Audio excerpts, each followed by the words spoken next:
Welcome to The State of Us. Real people with honest opinions and the future of responsible media. Here's your host, Justin T. Weller. The middle-class life has become more costly. While the price of cars, colleges, and housing have increased, wages are essentially flat. The situation may seem grim, according to the report by the Wall Street Journal entitled Middle-Class Debt Swamps Families, which you can find if you'd like to read at thestateofus.org. But why do you care, and is there hope?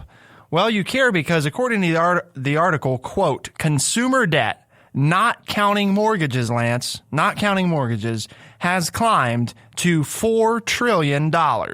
That's higher than it has ever been before, adjusted for inflation. So we're talking about taking inflation into account. Consumer debt, not counting mortgages, is at an all-time high. And you care about that because it means that the middle-class lifestyle costs more than it has ever cost before and is continuing to saddle people with debt in order to maintain that lifestyle. We're going to look at why that is and what's occurred. But, of course, we couldn't begin a critical conversation on the economy, consumer debt, and the middle-class life without your friendly redneck liberal, Lance Jackson. Been a long time since we did the morning edition. Not enough coffee in the room right now. Oh, did you want some coffee? No, I brought some. Oh, okay. You don't allow it though, so I had to sneak it in. That's right. Okay.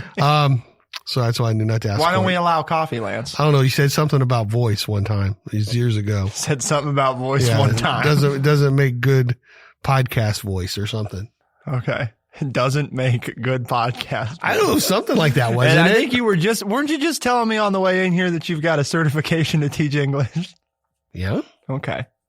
What does that have to do with what my comment about not remembering exactly what you said about So coffee? this is the morning edition. People don't know this, but we're recording in the morning, right? Well, they know now. Right. Well, you told them. Unless they edited it out, right? I did that on purpose. Okay. Justin and I were here at 5:52 this morning. Yeah. I was doing laundry at 4:30 this morning. So there we go. Ouch. That's why I was running late. I had to wait for the washing machine to get done so I could put it in the dryer before I left. It was working hard. Yep. Getting no sleep. So, yes, we should care, I guess, because what if I threw this one at you? Is it a lie the government's been trying to sell the people that there really is such a thing as a middle class? Because if you study the history of the United States, the middle class is basically a new phenomenon that just developed, you could argue, either early in the 20th century or after World War II. And that there really never has been a middle class in the United States. And it was just created by the government to keep us from becoming socialist and communist. Yes. You could argue that, couldn't you? But that might be a different show. Oh, okay. But is he going to argue that is the question. Well, But I don't it know. doesn't sound like it.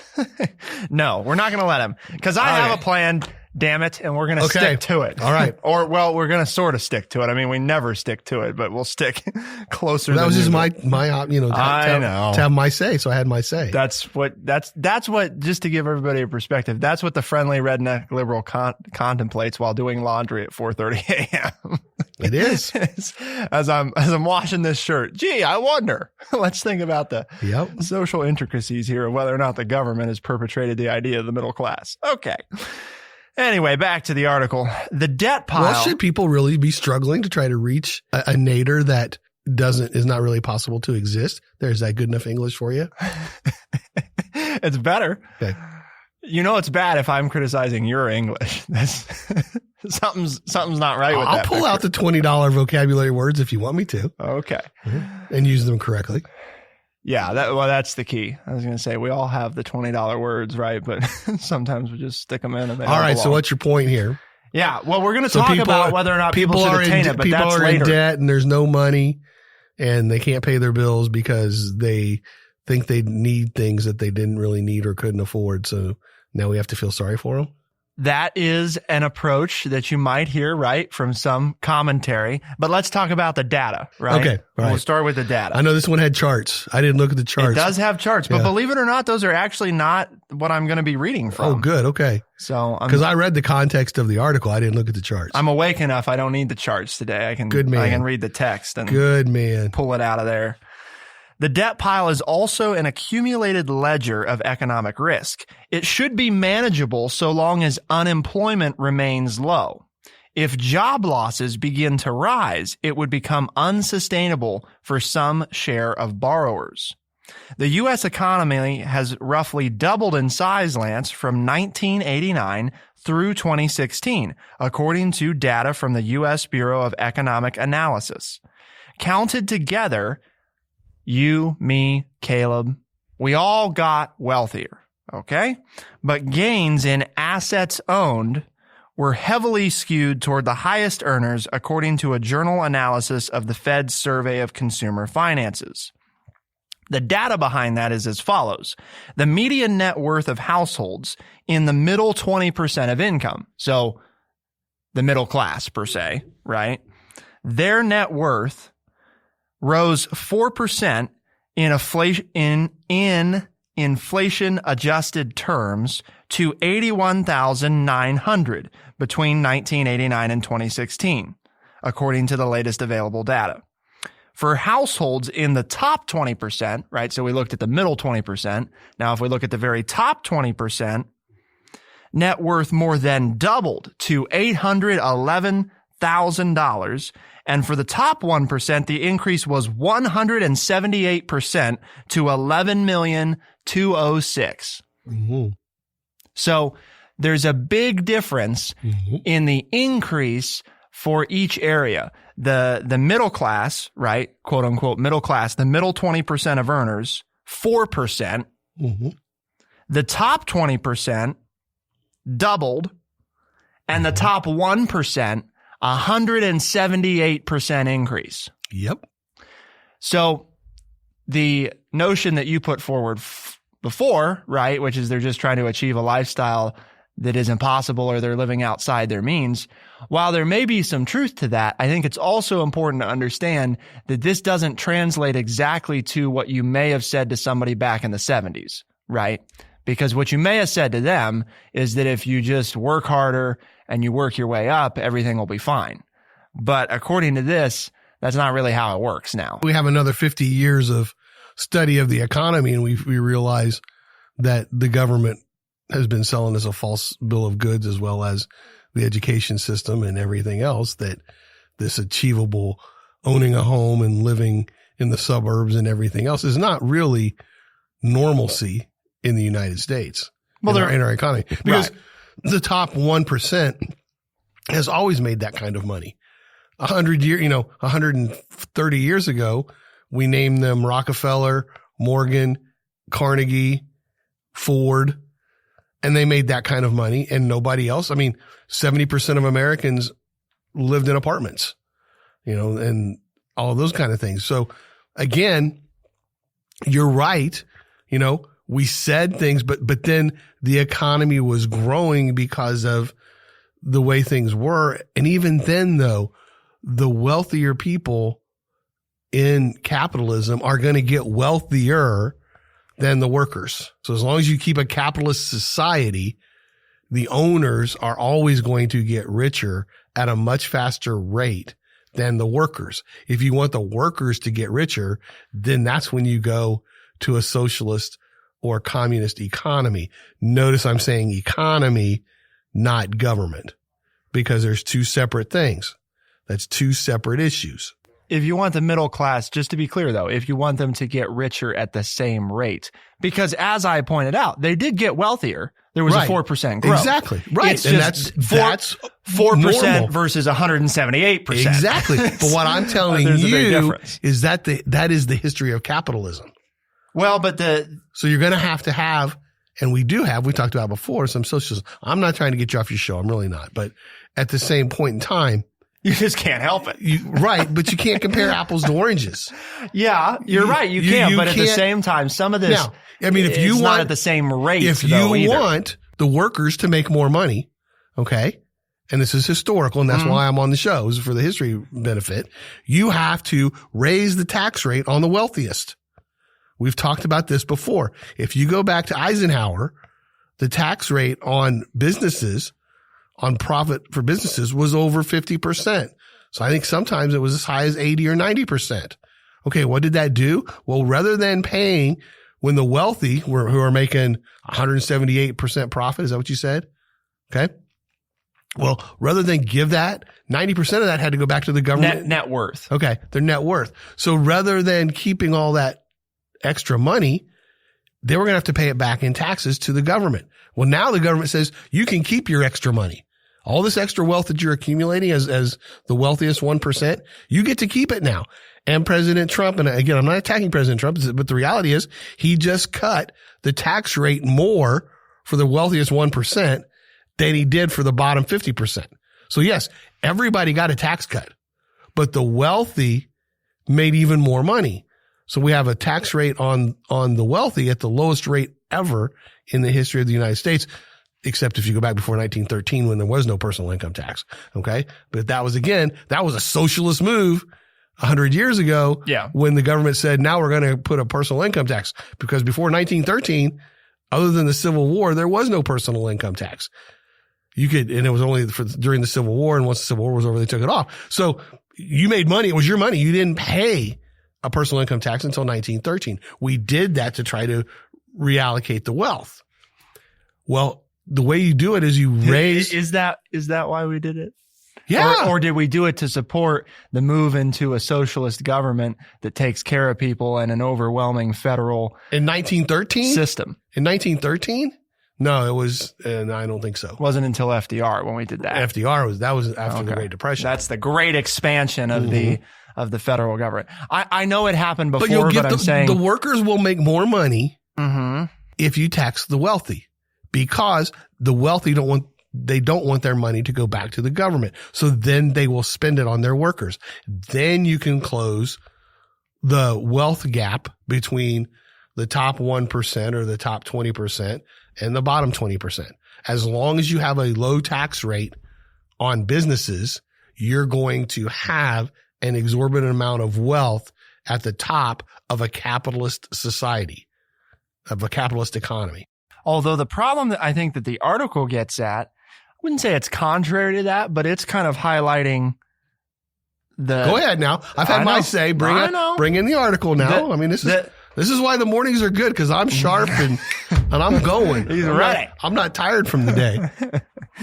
The brain's not worn out yet. It's not. He was doing the laundry. He got it warmed up. Yep. Right? Yep. We get a little heated in the dryer and we're ready to get it tumbled and we're ready to go. So the median household income in the U.S. was $61,000 at the end of 2017, according to the Census Bureau. When inflation is taken into account, that is just above its 1999 level. Over a longer stretch, the 3 decades through 2017, incomes are up just 14%, adjusted for inflation. So here's the key, right? From 1999 to today, things basically haven't changed. Now, that doesn't tell the whole story, because they did change. Yeah, right? Because we went into a recession, right, and things got worse, and now we're regaining the ground back to where we were now in 1999 in terms of our wages. So in the last 20 years, right, things haven't changed that much. But then if you add the previous 10 years before that back to 1989, right? So we were looking at 1999 through today, but if we go back to 1989, 3 decades leading up to now, okay, then all of a sudden the picture's a little different. Now wages are up 14%, adjusted for inflation. So they have gone up. Why? But they went up from 1989 to 1999, and then from then to now, they've basically not changed. And why is that? What do you think? Well, that's what I've been talking about for the last 10 minutes, is that it's because in a capitalist economy, you have ups and downs. And what the government has tried to do since World War II is use the Federal Reserve, to control those ups and downs. To make them less severe. Exactly. So the highs aren't as high and the lows aren't as low. So we're trying to manipulate the economy, which in a capitalist economy, you're not supposed to, which is why all these, people like Caleb who are scared of socialism really shouldn't be scared of a socialist economy, because we already have it. We do not have true capitalism. Because in true capitalism, we wouldn't have, all these other little programs that we have, like minimum wage and on all these other things. It would just be, I'm the owner. I pay what I want to pay. If you don't want to work, go find a job somewhere else. So we as a government, we don't want to live, because there used to be, you remember, hopefully in American history class, in the 1800s, there used to be a depression every 20 years. Yes. Yep. Severe. I mean, severe depression that caused policy changes in the government and people, not moving, not going anywhere, not advancing westward, not, doing all kinds of things. Well, and the federal government, though, was also 1% of the size it is now. Right. So but in order for the government to continue to exist and for the people not to rebel against it, the politicians said, we have to have a way to control this roller coaster so people don't overthrow us. And so there's lots of government stopgaps and control to try to ease the pain of the economy, which by definition, government control of the economy is mixed market or socialism. You could say, though, that 1913 was the first step, but then you can thank our favorite guy, right, FDR, for the big step into socialism. I mean, sure, a federal income tax is a move in that direction, but I think there was a lot of thought at the time that wasn't necessarily the case. I mean, it was more of a practical, we have to be more sensible about how we're going to move forward and how we're going to regulate the economy.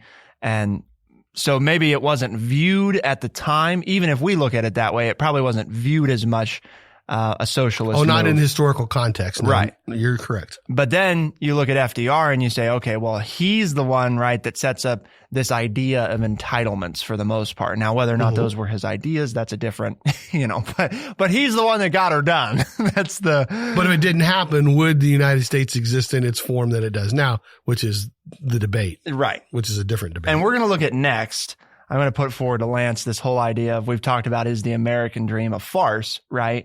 We're going to talk about, does it even matter, though, if it's a farce?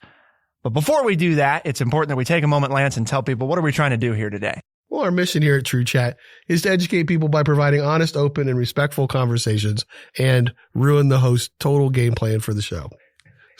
Okay. That's not the mission. That's an added bonus. Seeing that there. I don't remember. No, it's the fine print at the bottom of the poster. Mission, the mission statement stops at conversations. Oh, okay. And then the rest was an addendum. I was just trying it out to see what you thought of it. And if you want to follow along with what we're doing today, thestateofus.org, you can find all the ways to listen through your favorite podcast app there. You can also, of course, listen at thestateofus.org, and you can find the articles that we're referencing today, including this one from the Wall Street Journal. So check it out. And before we continue, we're going to take a brief moment to hear from one of our sponsors. Welcome back. The middle class life has become more costly while the price of cars, colleges, and housing have increased. Wages are essentially flat. Okay, let you get back on topic here. So your point is that we haven't seen much, that the upper classes have seen more growth in wealth in the last 20 to 30 years than the middle class. Correct. And it's getting harder and harder since the disparity is growing for people to stay in the middle class. And the economy is basically, in the eyes of many people, good right now. Yes. And if people are struggling in an air quotes, good economy to maintain middle class status, what's going to happen in the next downturn of the economy, which in a capitalist economy is going to happen. None of us know when. Right. That's what everybody's trying to predict. But it will come. But there will be a downturn in the economy. And if so many people are struggling at this point in a good economy, then what happens? Then what happens when the economy goes bad? And that is no, I'm not trying to take you, and I'm trying to get you back into the show, is that should be a real concern. Yeah. Because it's going to happen. Right. I mean, as we sit here, we both know that the economy is going to take a downturn. Mm-hmm. We don't know how bad the bad downturn is going to be. We don't know how long it's going to last. We don't know when it's going to start, but we know it will happen because we've both been alive long enough that we've experienced that. Caleb has not. He has not seen, 2008, when he was 7 or 8 years old, he might know a little bit. You were born in when? 2002? Yeah. February 2002. So he was 5 or 6. Right. So he probably didn't notice. Yeah. But Maybe kinda. But we know it's I going was too busy trying to be a superhero. I wasn't focusing on the economy. Come on now. You were jumping off the top of your poster bed down to the floor. Mommy, I found a spider. Maybe it'll bite me. Yeah, But- that was my concern. So, but we've seen it. We know it's going to go down. And the point of the article is if so many people who we would typically say we're doing pretty well are struggling now, what's going to happen to them when the economy goes bad? So take it from there. Well, and that's what I was getting at before we had our mid-show break there. I was just saying, does it really matter? So the government creates this idea of a middle-class lifestyle, right? Or the American dream or whatever you want to call it. Or it's real. Well, is it real? I mean, and here's the thing, right? With all of this. So they create this notion, right? After the Second World War. Whether or not it is real, I think is sort of immaterial because the reality is you have people trying to achieve it. Okay. So it's real in the sense that people believe it's real. Okay. Right? Right. Now we can argue that it's not, but as long as people are trying to achieve this idea, that's what causes them to go into debt, to want to buy a house, to do these things is because they believe that's something they should be able to do. I don't think it's wrong for Americans to want to be able to do that. The problem now is that it used to be more feasible to try to do that than it is today. That's what we're getting at. Back when the notion was created. I'm not talking about before the 50s. In the short term of our history. Yes. That's what I mean. And in the length of life for people today, it's been a more achievable dream. Yeah. Not in the history of the United States, but in the history of the people who are alive today, it's been a more achievable than at any other time in our history. Yes, that's what I'm getting at. And because it is relative, Lance and I can talk about all we want because it's no secret to people that listen that we care a lot about history and what it tells us. And those things are important. But at the same time, it is relative. What all of us that are alive today have lived under is relative to saying, well, it's easy to say, right? There was a time before income tax, but none of us know what that's like. We never lived that. We don't know, again, we can understand and abstract the benefits of not having an income tax and the burdens of it, but to live it is very different. And it might sound nice in principle and then be awful in reality, or it could be just the opposite. Maybe it sounds bad because life would be harder, but then we actually do it and it's like, well, this isn't so bad. I don't have to pay the Fed. So even though the inequality is massive, right? Maybe I don't feel the inequality as much because now I don't pay any taxes. I don't know, so those are some of those, I think, they're not immaterial, but they're more abstract, that are harder for us to make any decisions about. So I'm saying, I guess I don't know how relative it is for us to make a decision about that stuff. Good to know that it exists. Good to know that it hasn't always been that way. But the reality is you have, a whole bunch of millennials today that even the ones that maybe don't believe in the American dream, it's still built into the subconscious, right? Right. This idea that there's a lifestyle that they should be able to achieve. The reality, though, is that it's proving harder and harder. Exactly. That is so true. You've got Elizabeth and Andy who have been trying to buy a house for 7 years without success, despite the fact that they have a combined income of about $155,000. They're in the top 20% of households, according to census data. The two 34-year-olds, so both millennials, face a common conundrum. Their jobs are in Seattle, in the Seattle metro area. In cities with strong job and wage growth, such as theirs, rising real estate prices can put home ownership out of reach, even for families that rate as well off by overall national standards. Their family has $30,000 in their down payment fund, but the kind of house they want, a 2-bedroom, 2-bath with a yard, starts at around $600,000 in and around Seattle. Well, they should come to Urbana and they can buy my house. That's by contrast for $150,000, and it's bigger than what they're going to get in Seattle. Problem is they're not going to find jobs to make $150,000 a year. And or $130,000 a year. Yeah. By contrast, right? I mean, that's the give and take, right? I move here. because wages are so high, but because wages are so high, everything else is high. So expensive. So does it really matter? Right. But here's where I'll say it does, Lance, because me and my partner Right. have been able to buy a house. Right. Right.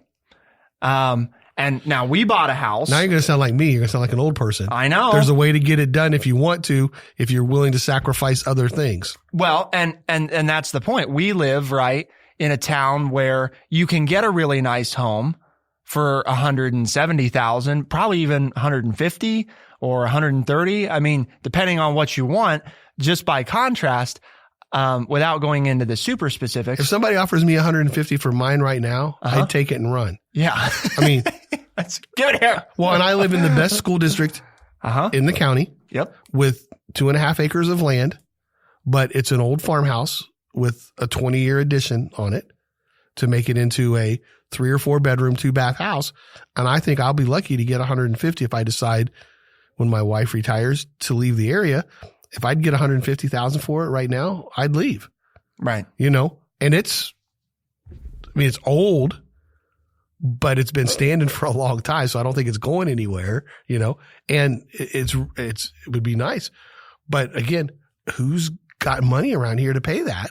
Even though it's in what most people consider in the county, the best school district of the 5 for kids to go to school. Yeah.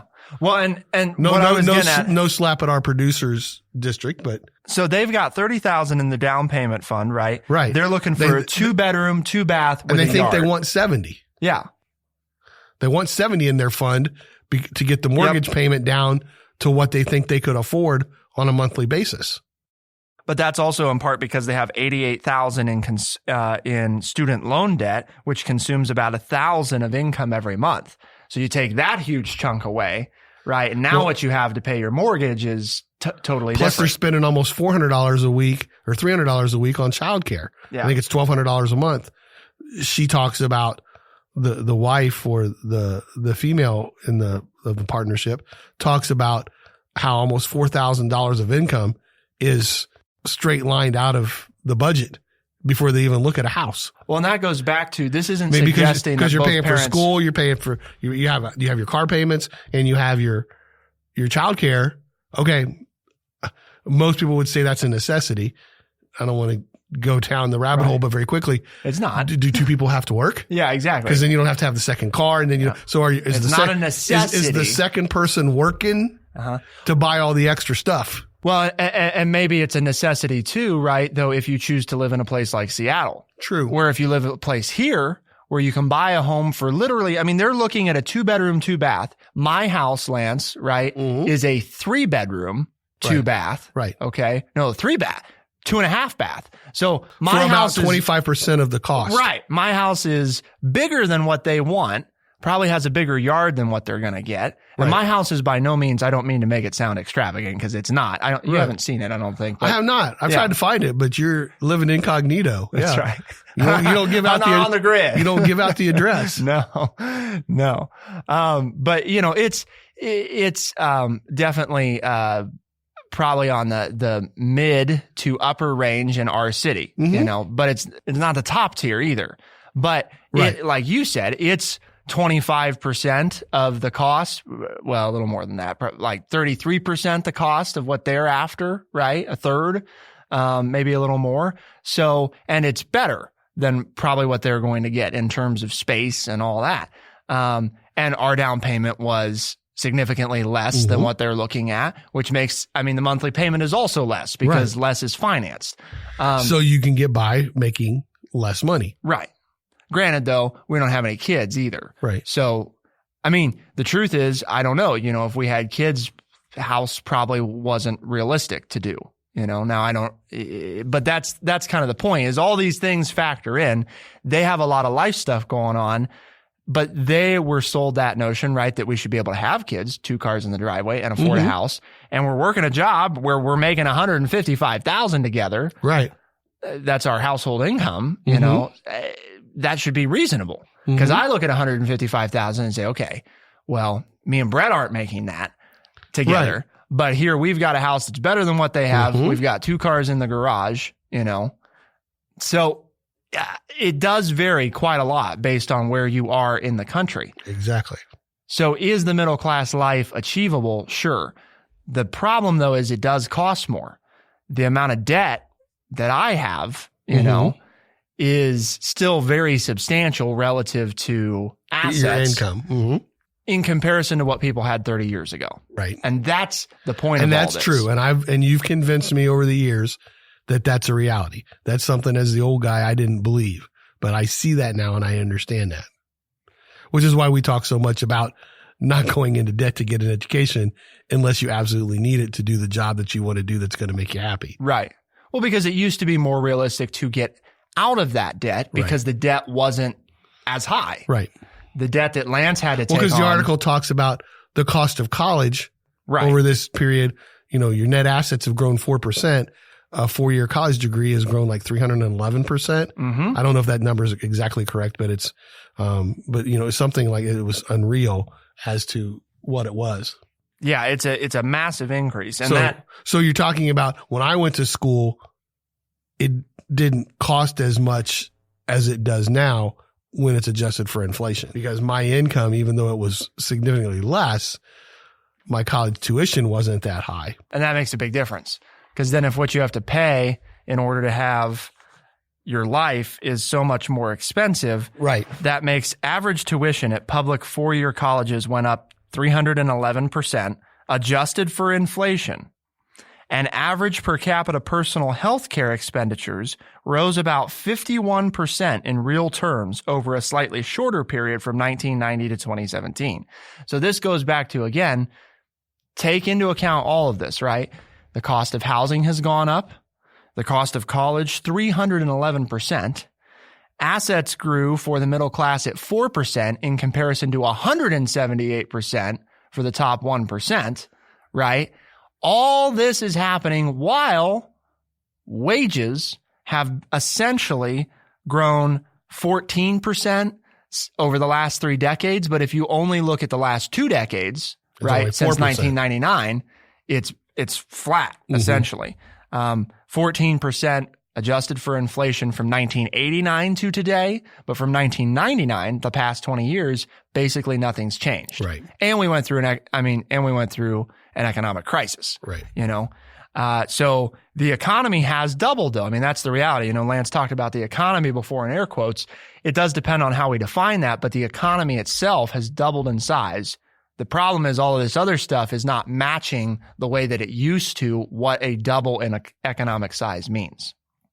So let us know your thoughts.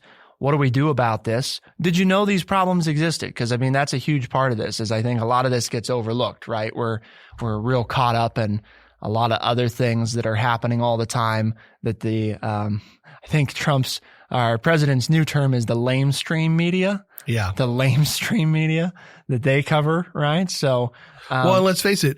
How can we expect people to be concerned about these other issues when they're trying to pay their bills? Yeah. When they're trying to pay for, you know, their education and buy a house that got them the job that they have, and then trying to buy the house and raise their kids. It's really hard to get them motivated about other things when they're spending the majority of their waking hours worrying about how they're going to make ends meet. And that's why you got the State of Us, though, right, Lance? On that commute to your job that's 45 minutes away. That's right. You can tune in. Because you can't afford to live close to where you work because the houses are too expensive. That's right. But yeah, 45 minutes is probably short in a place like Seattle. It's probably an hour, you know? And I know somebody that moved to California, the train ride's an hour and a half. Right. I mean, and they're making what we would look at and say is really good money, you know? But they're working while they're on the mass transit system. Right. Yeah. Because they spend working on the way to work. Because they spend 3 to 4 hours a day getting to and from work. So they have to work on their computer while they're making the ride into town. So stay educated, stay in the know on what matters most, right? With the State of Us. It's free. Right. So you don't have to add this to your cost. There we go. It's free as long as you got As long as you got internet somewhere. Well, see, but then it's not free, I guess, unless you go to those local restaurants that offer free Wi-Fi. Yeah. Then you can listen to us totally for free. Totally for free. Yeah. Totally free. It is free. Yep. Or the public library, right? Oh, there you go. I can't believe it. I brought up the library and you brought up a coffee shop. All right. So, Lance, what are all the ways people can tune in? Stitcher, Spotify, Apple Podcast, and anywhere else fine podcasts are found. For the State of Us on TrueChat in Urbana, I'm Justin T. Weller. And I'm Lance Jackson. Thank you so much for tuning in. We'll see you next time. Be the change.